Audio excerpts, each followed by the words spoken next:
Welcome back to my channel. कैसे हैं आप लोग? आई होप अच्छे ही होंगे। तो गाइस, सोमवार का दिन जो होता है वो बहुत खूबसूरत दिन होता है, क्योंकि वो शिव जी का दिन होता है और हम सब लोग भगवान शिव के भक्त हैं। बहुत सारे लोग हैं जो अपनी मनोकामनाओं की पूर्ति के लिए भगवान शिव का व्रत रखते हैं सोमवार को।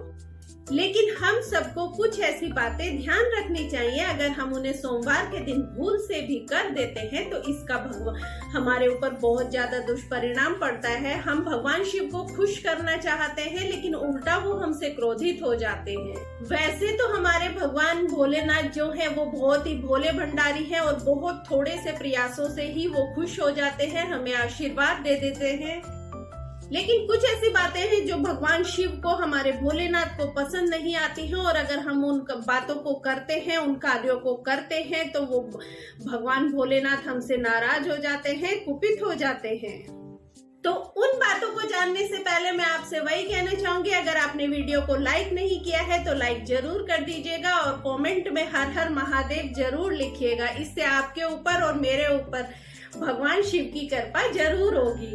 अगर आपको लगे कि वीडियो यूजफुल है तो आप इसे शेयर भी कीजिएगा, और अगर आप चैनल पर नए हैं तो इसे सब्सक्राइब भी कीजिएगा। साथ ही बेल आइकन को प्रेस कर दीजिएगा ताकि मेरी नई आने वाली वीडियो के नोटिफिकेशन आपके पास तुरंत पहुंच सके।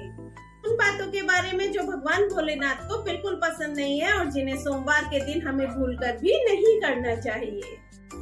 तो दोस्तों, सोमवार के दिन हम सबसे पहले क्या करते हैं? हम सुबह उठते हैं और फिर हम स्नान आदि करके तैयार हो जाते हैं और हम भगवान से विनती करते हैं कि हमारे सारे बिगड़े काम बना दे, हमारे दुख दर्द दूर कर दे। भगवान को प्रसन्न करने के लिए हम विधि विधान से हर तरह से पूजा पाठ करते हैं ताकि हमारी सारी मनोकामनाएं जल्दी से जल्दी पूरी हो जाएं, और इसी कड़ी में भगवान के नाम का उनके समर्पित दिन पर हम उनका स्मरण करते हैं।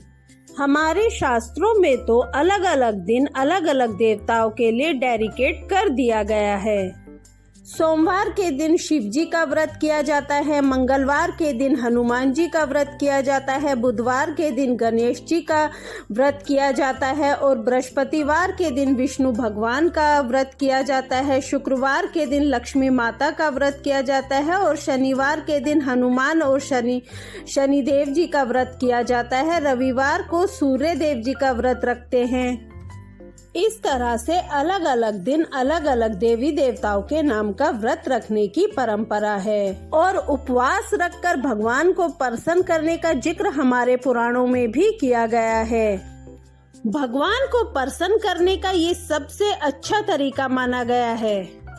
उपवास वाले दिन हम एक टाइम या 2 टाइम का खाना न खाकर खुद को कष्ट पहुंचाकर भगवान का ध्यान अपनी तरफ आकर्षित करते हैं।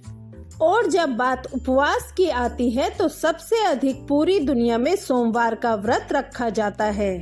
हिंदू धर्म में सोमवार का दिन शिव जी को समर्पित किया गया है। ऐसे में बहुत सारे लोग सोमवार का व्रत रखते हैं। लेकिन आज मैं आपको बता दूं कि शिव जी का व्रत रखने का मतलब सिर्फ 1 या 2 टाइम का खाने से परहेज रखना नहीं है, बल्कि इसके कुछ नियम और कायदे भी हैं जिनका पालन आपको जरूर करना चाहिए। जो भी व्यक्ति इन नियम और कायदे कानून का पालन नहीं करता है उनका सोमवार का व्रत फेल हो जाता है, और साथ ही साथ माना जाता है कि हमें शिव जी के प्रकोप का सामना भी करना पड़ता है, उनको शिव जी के प्रकोप को भी झेलना पड़ सकता है। अगर आप भी शिव जी का व्रत करते हैं तो सोमवार का व्रत करते हैं तो आपको ध्यान रखना चाहिए कि कुछ गलतियां आपको भूल से भी नहीं करनी चाहिए। सोमवार के व्रत में अन्न का सेवन नहीं किया जाता है, ये बात तो सभी जानते हैं, लेकिन कई बार लोग फलाहार या फलाहारी करते समय अनजाने में नमक का सेवन कर लेते हैं। आपकी जानकारी के लिए मैं बता दूं कि सोमवार के व्रत के दिन नमक का सेवन बिल्कुल नहीं किया जाता है। यहाँ तक कि अगर आपने एक वक्त का उपवास रखा है तो भी आपको नमक का सेवन नहीं करना है। सोमवार के व्रत में हमेशा मीठा भोजन ही किया जाता है, लेकिन अगर आपको नमक की बहुत ज़्यादा ज़रूरत है और आपकी तबीयत खराब होने लगती है बिना नमक खाए, तो आप सादा नमक ना लें बल्कि आप सेंधे नमक का इस्तेमाल करें। लेकिन आपको नमक को हाथ बिल्कुल नहीं लगाना है। दोस्तों, एक बात का ध्यान और रखें, अगर आपने सोमवार का व्रत किया है तो सोमवार के दिन किसी भी प्रकार की हिंसा में आपको नहीं पड़ना चाहिए। अगर कहीं पर भी लड़ाई झगड़ा हो रहा है और आप दोस्तों के साथ गए हैं तो आप भी उस हिंसा में शामिल हो गए हैं, या कहीं पे आप जा रहे हैं वहाँ पर कुछ हिंसा हो रही है तो भी आपको उसमें नहीं पड़ना चाहिए। यानी कि लड़ाई झगड़ा आपको बिल्कुल नहीं करना है, किसी भी व्यक्ति को आपको दुख नहीं पहुंचाना है, किसी को अपशब्द नहीं बोलना है। अगर गलती से भी आप ऐसी किसी जगह पहुंच गए हैं जहां पर की लड़ाई झगड़ा हो रहा है तो आप कोशिश कीजिए कि वहां पर शांति हो जाए। अगर आप ऐसा नहीं कर पा रहे हैं, को लोग आपकी बात नहीं सुन रहे हैं, तो आप उस झगड़े में शामिल मत होइए और शांति से वहां से हट जाइए, क्योंकि आपको भगवान शिव को प्रसन्न करना है। इसके अलावा व्रत के दिन आपको किसी भी मूक जानवर को, गाय हो, कुत्ता हो, चाहे बैल हो, इनको हानि नहीं पहुंचानी है, इनको नहीं मारना है, क्योंकि शिव भगवान आप जानते ही हैं कि वो नंदी से कितना प्यार करते थे, नंदी उनके कितने खास थे और भगवान शिव को जानवरों से बहुत ही प्यार था। तो इसलिए आपको भी किसी जानवर को हानि नहीं पहुंचानी है, वरना भगवान शिव आपसे कभी प्रसन्न नहीं। दोस्तों, सोमवार के दिन दोनों वक्त भगवान शिव की आरती जरूर करनी चाहिए। सुबह और शाम दोनों वक्त आरती गाएं, या कम से कम शाम को तो आरती जरूर ही करें। आप शिव जी के सामने एक दीपक जलाएं, धूप दिखाएं और शिवलिंग पर जल भी जरूर चढ़ाएं, और अगर हो सके तो पंचामृत से शिवलिंग का अभिषेक करें।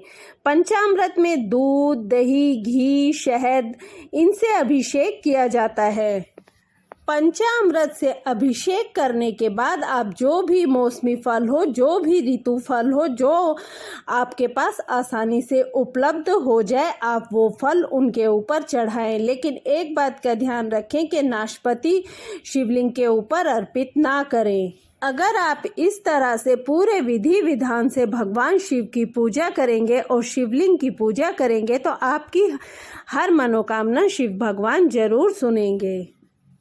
और अगर संभव हो तो व्रत के दिन आप शिवालय जरूर जाएं और वहां पर शिवलिंग की पूजा जरूर करें।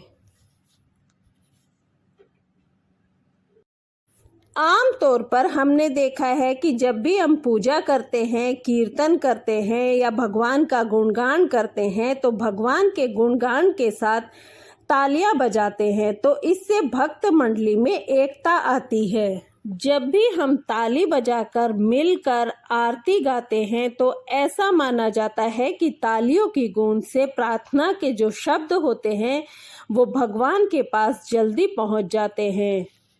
परंतु आपको ये जानकर आश्चर्य होगा कि धार्मिक मान्यता के अनुसार भगवान भोलेनाथ के मंदिर में ताली बजाना वर्जित माना गया है। ये बात आपको सुनकर सरप्राइज लग सकता है, लेकिन ये बात बिल्कुल सत्य है कि शिव मंदिर में खास अवसरों को छोड़कर ताली नहीं बजानी चाहिए। कहा जाता है कि भगवान शिव समाधि में लीन रहते हैं और इस दौरान वो गहरे ध्यान में होते हैं। पौराणिक कथाओं में भी आता है कि शिव का ध्यान भंग करना बहुत मुश्किल काम रहा है। भगवान शिव ने एक बार कामदेव तक को भस्म कर दिया था, क्योंकि उन्होंने शिव जी के ध्यान को भंग करने का दुस्साहस किया था। इसलिए कहा जाता है कि शिव मंदिर में शांति के साथ पूजा करें। आप जब भी शिव मंदिर जाएं तो आप शांति से पूजा करें। शिव लगातार जलधारा के नीचे ध्यान लगाकर बैठे रहते हैं।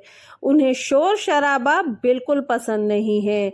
ध्यान और समाधि लगाने के लिए वो शमशान और कैलाश ऐसी हर जगह पर जहाँ निर्जन स्थान होता है वहीं पर रहते हैं।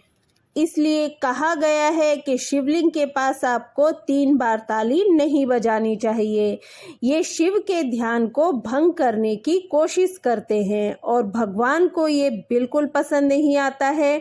बेवजह शिवजी का ध्यान भंग करने से जो भी व्यक्ति ऐसा कर रहा होता है उसे उसका भुगतान जरूर करना पड़ता है, उसे भगवान शिव के क्रोध का सामना करना पड़ता है। दोस्तों, माना जाता है कि शिवजी के ध्यान को भंग करने से शिवजी के साथ साथ उनके परिवार भी रुष्ट होते हैं, उनके भूतगण भी नाराज हो जाते हैं। जब शिवजी की पूजा हो रही हो तभी आपको शंख, घंटी, ताली बजानी चाहिए। इसके अलावा मंदिर में कभी भी आपको बेकार के वाद्य नहीं बजाने चाहिए। इसके साथ ही अगर आप सोमवार का व्रत करते हैं तो एक दिन पहले से ही आपको तामसिक भोजन नहीं करना है। व्रत वाले दिन तो बिल्कुल नहीं करना है, बल्कि उससे जो पहले दिन है उसी दिन से आपको तामसिक भोजन यानी कि लहसुन, प्याज आदि बिल्कुल नहीं खानी है। पूर्ण सात्विक रूप से ही आपको व्रत करना है। इनके अलावा कुछ बातें और हैं जो मैं आपको बता देना चाहती हूँ। अलावा हमें एक बात का ध्यान और रखना चाहिए, अगर हम सोमवार का व्रत रखते हैं तो हमें ब्रह्मचर्य का पालन अवश्य करना चाहिए, चाहे वो स्त्री हो या पुरुष हो। अगर वो शादीशुदा हैं तो उन्हें ब्रह्मचर्य का पालन जरूर करना चाहिए, तभी उनका व्रत पूर्ण होगा। अन्यथा वो कितना भी व्रत कर ले, वो व्रत का फल उन्हें नहीं मिलेगा। ध्यान रखनी है वो ये कि सोमवार के दिन जब आप व्रत करते हैं तो अपने से बड़ों का अपमान बिल्कुल ना करें, चाहे वो आपके माता हो, पिता हो, बड़े भाई हो, बहन हो या फिर आपसे बड़े आपके कोई भी रिश्तेदार हो। सिर्फ सोमवार के दिन ही क्यों, अपने से बड़ों का सम्मान आपको हमेशा करना चाहिए। अगर आप स्कूल जाते हैं तो अपने अध्यापकों का, अपने से बड़े स्टूडेंट्स का आप सम्मान करें। आपने व्रत किया हुआ है तो उस दिन अगर आपको आपसे बड़े व्यक्ति कोई कुछ कह भी देते हैं, 2 बातें सुना भी देते हैं, तो भी आप चुप रहिए, शांत रहिए, सिर्फ भगवान का ध्यान कीजिए, तभी आपका व्रत पूर्ण होगा, अन्यथा आपका व्रत भंग हो जाएगा। वैसे भी माना जाता है अगर आप सोमवार का व्रत करते हैं और अपने माता पिता का या अपने से बड़ों का अपमान करते हैं तो भगवान शिव आपका व्रत ग्रहण नहीं करते हैं, क्योंकि शिव को हम अपने पिता के स्वरूप मानते हैं और गौरा को हम अपनी माता मानते हैं। तो अपने माता पिता का अपमान करना मतलब कि हम भगवान शिव का और माता पार्वती का ही अपमान कर रहे हैं।